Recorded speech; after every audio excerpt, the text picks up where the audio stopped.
Hello. This is the very, very first episode of Gator Gossip with Miss Emily. We fully intend for this to be a train wreck, but we're going to hope and do our best that it's decent.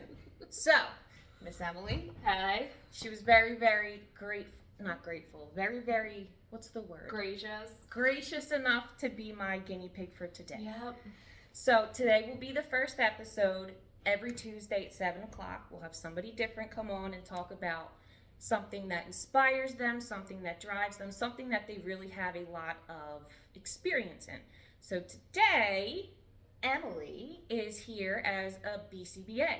And that is a huge part of what we do, a piece of our puzzle, which is the sister company of Goofy Gators. So, Emily. Hi. Do you want to tell us about a BCBA? Well, first off, what is a BCBA? So BCBA is just a fancy word, and it's an acronym for Board Certified Behavior Analyst. So it's just the person that makes the treatment plans and makes sure that the RBTs, the Registered Behavior Technician, is implementing them correctly and doing all the research work with the parents, making sure that there's this transfer of skills, and yeah. Okay. So luckily we have 3 BCBA now, and we're hoping for 3 more. I will be honest in saying, I'm not quite a BCBA yet. I did fail the test the first time. How do you feel about that test? The test is atrociously hard. It's so hard. bad. I took months. The Cooper book. If anyone that knows about the BCBA track, the Cooper book is basically your Bible. Mm-hmm. I read that, took notes, and I was a COVID test taker, so that really did help. Mm-hmm. Where it's just, you're stuck inside, so it's like, okay, right, might as well read this book and be bored out of my mind. It was so hard. I can't go outside. I even now reading it again, I'm not gonna lie to you, I shouldn't probably say this, but I've never fully read that book. Yeah. I physically Some people can't. don't. I can't. My eyes get a little fuzzy. Some people just don't. God. Like, it worked for me because I can read, and I was just like, I just sat down, I was able to read it. Some people, I know some people who I work with that didn't read the book fully. They did other study methods, and that worked for them. Yeah. So it's whatever works for you, however you need to study. Right. But it's a hard test. It changes your brain. Yeah. Like, it teaches you how to think clinically in a behavioral lens to really help your clients as best as you can. Right. And that's the whole point of it. And do you think, so many, many moons ago when I first started in this industry, when my boys were born, so that was, they'll be 16, what we usually had were just BSCs. Mm-hmm. And that's a behavioral specialist. And in the state of PA, it's a license, so you can get your licensure for BSC. I remember thinking when I was, again, just starting this field, why is it so valued to be a BCBA over a BSC, even a licensed BSC? Of course, when I was beginning with my kids, I thought, what's the difference? Behavioral, there's no difference. And as I started, the difference is astounding. So do you ever run into people that are not necessarily credentialed, but maybe acting as if they are? And if so, is that just like, how do you explain to parents without sounding like I'm better than, if that makes sense? It's not that I've encountered people that are just licensure. It's just being a person who I do have my license and I have my certification. I just see the difference in also what you have to do to get it and also what you do have to keep it. Right. But the licensure, it's just, you renew it every year. But with the BCBA, you need to always take your continuing education credits.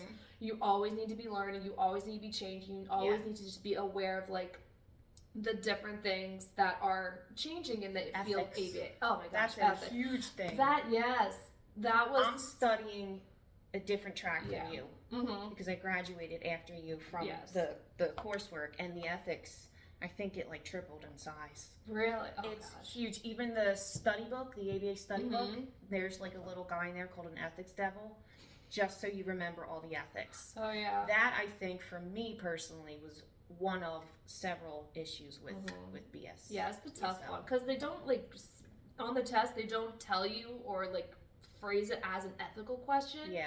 But in how they like sneak it in there, because ethics is all encompassing of BCBA.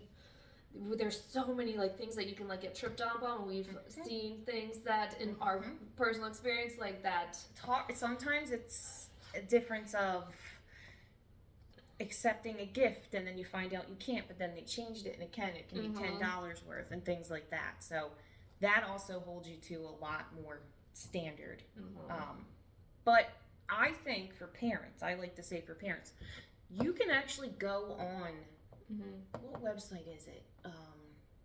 Autism Bureau Services. Okay. Where the courses for licensure, behavior specialist licensure, are there for free. Oh. So you obviously have to go to school and you have to have a master's degree. But if anyone has a master's degree and they're interested in behavior specialist in the behavioral field, you go onto the Bureau of Autism Services page and they have a bunch of classes that you would need in order to get the license, in addition to a training and things like that. I always suggest that parents do that. It's free. You guys will have more knowledge of how to help your child, help them thrive, reduce behaviors, and when your BCBA is talking to you about things or parent training with you, it's much easier to understand. One thing I do love about our program and the fact that we have our BCBA here is the ability to train our parents. And that we insist on it. Yes. And what's that look like? Because we have parent training available for anyone who is interested, and I only say that not to push ourselves, but because it is so beneficial. It really is. Yeah. Yes. So how do you usually structure a parent training? Well, there's different kinds. So we have clients, sometimes clients where parents are just coming in just solely for parent training. It's all virtual. And that was one thing about COVID. It was just like, you got into like the virtual game and understanding like we can work through our computers and not have to be like so direct, but direct is so important for our kiddos. So I have 2 different parent trainings that I'm doing right now. I have one just like a parent. I'm doing their lessons and we follow a parent training model, and we go through just like behavioral principles and we talk about like the simple functions of behavior, all the way to now teaching the skills that might have not been able to be taught because the child is like resisting, or they're having aggressions, or they're tantruming. It's just like you can't, or you don't understand how to prompt them efficiently and not give them too much without giving them all their independence away. Oh, excuse me. No, absolutely.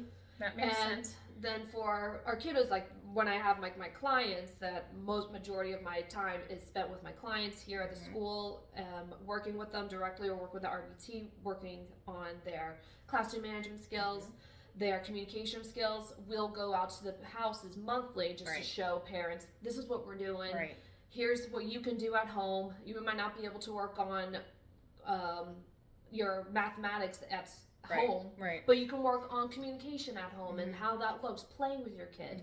How does playing look when you're like interacting with your child? Parents sometimes are getting too controlling, and they're just like, oh no, try it this way. It's like, why? That itself is a whole different ballgame. Oh yeah, we're starting another parent training where it's just like how to play with your kid. How can you exaggerate in a different, or how can you not exaggerate so much? Like maybe be more quiet. How can you obstruct the play and make the kid like, what?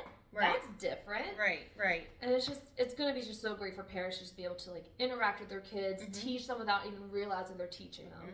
What do you think for parent training in regard to like the lessons? Which one do you think is the most valuable to parents and you have seen parents progress in enjoy? Because I know a lot of it is, even speaking personally, when I was younger, it's uncomfortable talking to someone who, may be intimidating because of their clinical knowledge. They're with my child sometimes more than I am during the week if I'm a working parent, and you're kind of nervous, you're scared. So I don't know if there's certain programs where you can tell that parents are like really holding back, and then if there's some that are like really, really easy for them and they're able to implement it in their daily life.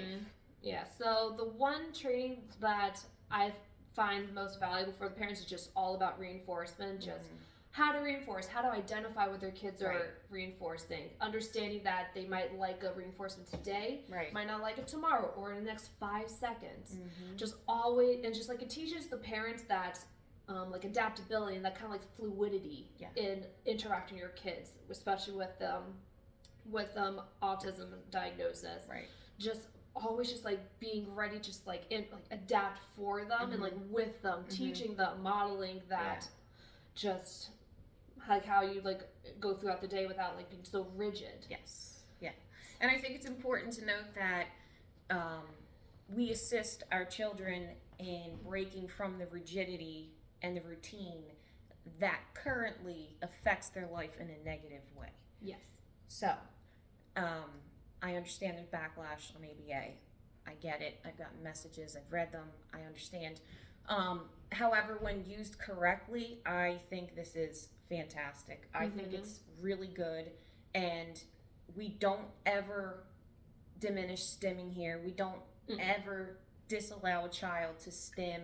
They get all the respect in the world that they need. And I think that's a huge issue. We don't require eye contact and things like that. That is old school ABA, and we do our best to implement like a more respectful means. More naturalistic. Yeah. We're getting DTT, direct discrete child training, is important for just like that quick response, like teaching the child like certain skills they might be lacking in. But I really try to get into that naturalistic environment teaching NET, especially with communication and play. A lot of learning that we're finding is coming from play rather than like sitting at a table and like, all right, what's that? What's that? What's that? Find the blue car. Find the red car. Where's the circle? And it's just play with the kids. Interact with them. You can like find, and because when you're doing DTT, you're stuck in kind of like that one area of teaching, and you're just on the floor or wherever the child is wanting to be at that time, and you just like working through. You can work on so many different things, like a back and forth, turn taking, interverbals. Oh, what's that? Oh yeah, it is a plane. Oh, does the plane go in the sky or is it in the ground?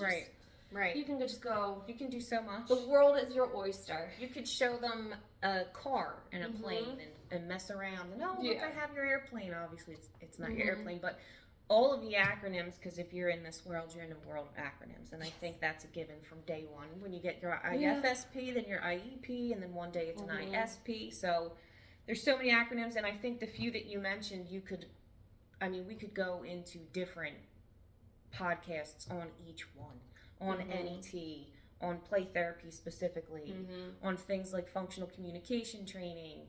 There's so many elements of being a BCBA and implementing programs that it could go on for 5-6 episodes of just certain things. So what is your favorite thing?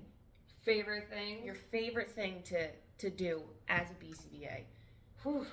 There's so many. I just love the field. I just love just playing with the kids and just like being like just like letting the kids go and just like being silly with them. I've gotten to be a lot better as a clinician by just being stupid.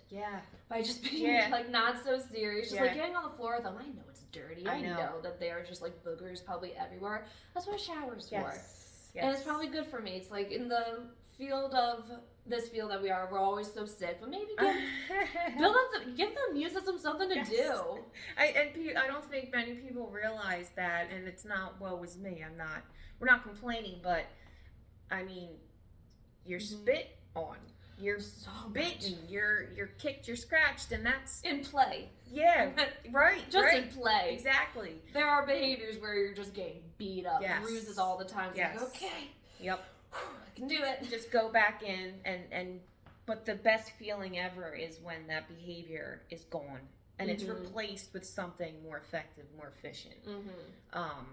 So getting in there and acting silly, hardest thing ever.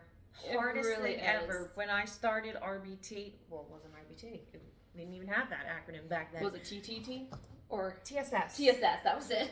Therapeutic Staff Support, BHRS. So when I was in TSS, oh my gosh, it was just like humiliating. And I have my own children, and I do that at home. But to have an adult who doesn't play, doesn't know how to play, but just around other adults. Yeah, it's so weird, but it gets super easy. And as soon as you realize, like, it's a kid, you're playing with this kid, oh my gosh, and the joy that comes from this kid, from you playing, and you never know, you could get something that you never knew about that kid through play. Yeah. So we're beyond, I think these ladies are very silly here for all the right reasons. Any given day, there's a song, there's a date, there's something always going on. I mean, I've even heard the kids get rooted on when they're going to the bathroom because they haven't been going for a while, and I hear a party. Oh, yeah. It's like, woo! Yes. Go bathroom! Everything is celebrated. And I think that's the best part for me for this field is that when you have the right people like yourself, you're doing it for the right reasons. The joy is in the progress of the student and the family. And I always tell parents, once they leave here, unfortunately, unless we stick with parent training, you're into the public school system, different ball game, different rights, different laws, different things like that. I think do yourself a favor and find people like Emily that can train you, and they can help you bridge that gap between school and home, or even not being able to connect with your child. It took a little bit for me to connect, and right now, if you ask me anything about Nintendo, I'm spitting it out. I can tell you any and everything about Nintendo because I immersed myself in that world. Had I not, I'd have nothing in common with them. No. So for some of our kids, you have to be a T-Rex. Yes. Or a rhinoceros. A rhinoceros. That one kid loves being a rhinoceros. Yeah. And it's the joy. What's the big deal? What is the big deal? So I think that's the great thing about finding the right BCBA with the right type of outlook on this field. I really do. And I see the field going more in that direction, that child-led, compassionate, trauma-informed care. And when I'm doing like my assessment processes, sometimes I'll ask, the parents will be like, is there any like trauma and they're hearing, when they hear trauma, they hear hospital visits or like a really hard fall, like just like or like very bad sickness. But then when I start asking, it's like, but what about previous therapists? Like, were there any like therapists that like they didn't just like vibe with? And then you would hear like some like just very like sad stories of just therapists like just like sitting here, kids over there, like having a meltdown, just like get off the table. Get up, get off your ass, and get on their level and help them. They don't know what you just said. When they're in that behavior, they're not listening. They're not understanding like, what they need to do. And if they're at a certain like developmental stage, they don't know what they need to do. You need to teach them, not at that time. Beforehand. Has just, there's so much like intricacies, and that's just why I love behavior in this field. Just like all the things that, it's a very simple field with just like very small, concrete, foundational stuff that has so many branches that you can just build from. Oh, yeah. And it's amazing what can be done with very good company and a very strong clinician that's just like ready to learn, wanting to just like be there for the kids. Have you ever thought about BCBA work in any other field? Has that ever interested you? Or are you like, this is where I'm at, I'm not even interested? This is where I'm at for now. Who knows? I'm not even 30 yet, so I can see you in OBM. I know, right? Just like telling the adults like, you're doing this. It's the organizational behavior management. So basically you're coming in and telling the bosses, get rid of the pizza parties and give them an extra 50 cents in their paycheck and things like that. I know. We're all working on it. We're struggling. Teacher Appreciation Day, cookies! Thank you! And that's it. So that would be pretty cool. I've always been interested in BCBA work in the juvenile justice system. Wow. That would be so cool for me. My bachelor's degree is criminal justice, and that would be really cool. But then you guys would be out of luck. I wouldn't be here anymore. No, but where else do they do it? You hear so many things with sports. Yeah, sports, weight loss, just like it's across the board because behavior, smoking, behavior, right? Yeah, I heard of those programs. Okay. Yeah, it's like maybe even just like teaching. Yeah. That was, but it's like, oh, it's so expensive. Now, when does being a BCBA get you in trouble? What do you mean? Do you analyze your husband's behavior? Oh my gosh. Yeah. He gets so mad at me when I'm just talking to you. I'm just talking to you, and he just will like don't psychoanalyze me. It's like, you Yeah. I've heard that a couple times. I'm just trying to talk to you and just trying to figure out the problem. Where do you want me to yell at you? I know. I'm not going to yell at you. I've never been a yeller. He gets me. Sometimes I will. Occasions, right? I'm but sure. I'm not a yeller. If he pisses me off, I'll just not talk to him. Just like walk away and just like. Yep. I'm on my phone. I'm not listening to you. I think it's the fact that you're so used to, or we're so used to as a field, breaking things down and not necessarily get the crux of it. Just like, why did that happen? And we understand the feelings aspect of it. Like, you feel a certain way, but why? Because feeling isn't necessarily the behavior. Like, give us a break. That's just how our brains are wired. No. Yeah. Like I said, it changes your brain. It changes changes your brain. I'm sorry if I'm trying to help you in my calm, therapeutic voice. That's all we're trying I'm not to trying to psychoanalyze you. No. I'm not getting billed for this. No. God. That's exactly it. There's no our husbands aren't paying us for a service, so we're not doing They give us love. Yeah. Sometimes. I found too sometimes that people assume right off the bat, going into other places, that there's an arrogance to someone that even just has that credential. Yeah. That I'm better than you immediately. And I don't think that that's fair. Yeah. At all. And I don't know if that's just because ABA being such a young field, but it's also had some bad raps as we're in this field. We know, what did these people do before us? I know. Like this uppity, like, I know what needs to be done here, you're going to do it, and just like sometimes it's like like telling you what to do, and even the foundation of and leading up to, there were some things that we're still as a field trying to forget that happened. Little Albert, so I know, my little buddy. I mean, that's another tangent, but that's obviously, what some people still equate ABA with are experiments and things like that, like dog training. They always hear that. It's like, it's just dog training. What's the other one? Clicker training. Clicker, yeah. I've never done it. I've never. The only click is with the counter. Yes. Something. That's the only click for your own data collection. Yeah, it's just like, okay. Yeah, and when people say, it's like, I've had people say, I think I maybe even said this in the beginning. It's kind of like, I think I mentioned like dolphin training, and it doesn't really feel good to have your child compared to a dolphin, but it's never ever meant that way. When you're new in the field, it's just interesting. So you say these things to relate, and can come out the wrong way. Yeah, but it is. People don't really understand when I say I'm a behavior analyst. They're like, what does that mean? So they're either like, they know what it is, and like, oh. Yeah. Or they know what it is for reals, and they're like, oh, that's really interesting. Right. And they talk about, or they have zero idea what it is, and they like close off. Yeah. And they're just like, she's judging me this whole entire time. What are you telling me? Or they'll ask me, like, can you diagnose my son? Yes. No. Yeah. They can't.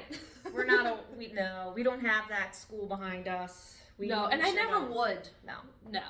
That again, even that's that could be a whole other podcast on the ages that we're seeing with diagnoses, the comorbidity with the trauma-informed care, and the defiance that's being diagnosed, and everything that's changed since COVID. It's been unreal. But that's a whole other episode. I like to ask my guests. I just made this up now. It's my first episode. What do you want to leave parents, clinicians, others? What is your best advice for them? Best advice? It could be simple. Best advice. Well, I want them to leave my care, if you will, with confidence. Right. In how they interact with their child who has autism. They are their parent, first and foremost. They know their child more than I do. But I like to think I know a lot about the field of behavior and like what that looks like, what being preventative for certain behaviors, how to reinforce the behaviors, and just understanding that, knowing that if a behavior occurs, you have the tools and understanding to deal with that behavior. Maybe that behavior is for autism, or maybe also could just be because they're just a 3-year-old. And understand that distinction. Just my one client that I'm just starting with, she's concerned that her one son doesn't like her younger sibling. It's like, I would too. That's usually a problem, yeah. I have siblings. Oh my gosh, we would have fisticuffs all the time. Now we're the best of friends. Yes. But it's just that age difference, that developmental That girl age. sitting in there in the office. There's a lot. I think I maybe got like a scratch here and there, scarred up. Yeah, you know, it's your little sister. Your sister. Yeah, you just, you know, it happens, but it makes sense because their head goes to the, what if I can't stop it? It's almost like a panic thing. But with the confidence, if that confidence is instilled, you will be so surprised at what you can do. It really is just a matter of you being able to kind of hold your ground sometimes. Listen to what your BCBA is saying. If you don't agree, bring it up. Yeah, let me know. Yeah, It's a collaboration, I like to think. It's a collaboration. And just like working with you. I have my knowledge, you have your knowledge of your kid. Yeah. Let's meet in the middle. Yeah. Let's figure this out. We want the best for your child. Yeah. That is always the first and foremost thing that we want to go in with this mindset, then have that mindset. Your child is the most important, their progress is the most important. If I suggest a certain skill that I want them to learn or something to like decrease, you might have some other ideas. Let me know and talk about it. Right. I'm not an expert by any means. Right. I'm always trying to learn. Yep. In that field, we're always learning. And we'll learn more just enough to get some more episodes out of here. So if you guys have any questions for Emily, our BCBA, there's tons of things that we can cover. If there's anything of specific interest that you guys are interested in, under the scope of behavior management and things like that, we would be more than happy to get that going.